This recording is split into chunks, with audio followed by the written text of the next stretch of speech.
में बीए पास बानी हम फैशनदार जी, मड़वा में हरवाली ऐनी काहे पुराना जी, मड़वा में हरवाली ऐनी काहे पुरान जी।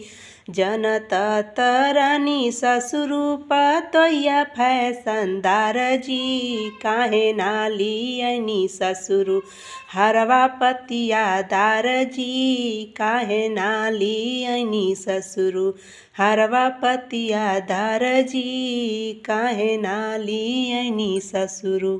एमे बीए पास हम हई फैशनदार जी, मड़वा में नथिया लियानी काहे पुरान जी, मड़वा में नथिया लियानी काहे पुरान जी।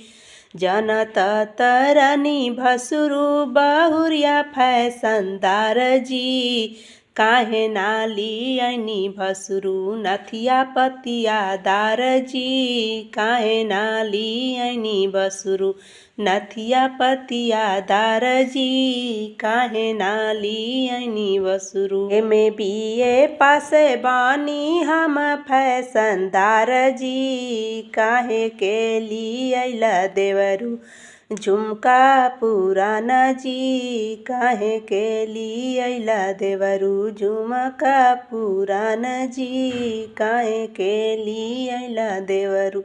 जनत तरला देवरू भाभी फैशनदार जी, काहे नाली आइला देवरू झुमका पतियादार जी, काहे नाली ऐनी देवरू झुमका पतियादार जी, काहे नाली ऐनी देवरू।